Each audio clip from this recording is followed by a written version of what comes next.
तर यानंतर एक ब्रेकिंग न्यूज समोर येते। ब्रेकिंग न्यूज पुणे जिल्ह्यातून आहे। पुणे जिल्ह्यातून धक्कादायक बातमी। मुळशी तालुक्यात एका गावामध्ये दुचाकीवरून फिरून आईस्क्रीम विकणाऱ्या एका आईस्क्रीम विक्रेत्याने गतिमंद मुलीचा विनयभंग केल्याची घटना घडली आहे। या प्रकारामुळे परिसरातील नागरिकांनी आरोपीवर कठोर कारवाईची मागणी केली आहे। पीडिता 14 वर्षीय गतिमंद मुलगी दुपारी 2च्या सुमारास आईस्क्रीम विक्रीसाठी घराजवळ आलेल्या आईस्क्रीम विक्रेत्याकडे आईस्क्रीम घेण्यास गेली। आपल्या लहान चुलत बहिणीसह ती गेलेली होती। तेव्हाच आरोपी पिंटू शिवकुमारने तिला आईस्क्रीम देण्याच्या बहाण्याने जवळ घेतलं आणि विनयभंग करण्याचा प्रयत्न केला। यानंतर मुलीने आरडाओरडा केल्यानंतर ही बाब उघडकीस आली आहे। यानंतर पोलिसांनी तातडीने या आरोपीला अटक केली। थेट जाऊयात आपले प्रतिनिधी अभिजित पोते यांच्याकडे। अभिजित, पुणे जिल्ह्यात कायद्याचा धाक राहिलाय का, हा प्रश्न पुन्हा एकदा या निमित्ताने उपस्थित होतोय।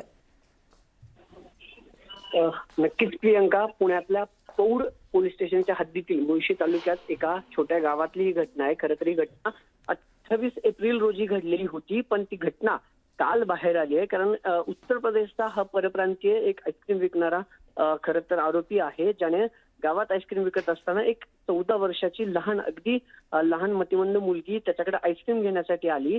त्याच्यासोबत तिची चुलत बहीण देखील होती। ज्यावेळेस तिच्या लक्षात आलं, तो नराधम जो आईस्क्रीम वाला आहे, ज्या आरोपीला पोलिसांनी अटक केली, त्यानं तिच्यावर अतिप्रसंग करण्याचा प्रयत्न केला। त्यानंतर मात्र तिच्या लक्षात आलं म्हणून ती पळत घरात गेली। त्यानंतर तिनं तिच्या आईला सांगितलं आणि आरडाओरड केल्यानंतर त्या आरोपीला तिथल्या स्थानिक गावकऱ्यांनी पकडून पोलिसांच्या ताब्यात दिलं। जो आरोपी आहे तो मूळचा उत्तर प्रदेशचा आहे। तो इथं मुळशी मधल्या एका छोट्या गावात राहतो आणि सायकलवरून आईस्क्रीम विकतो।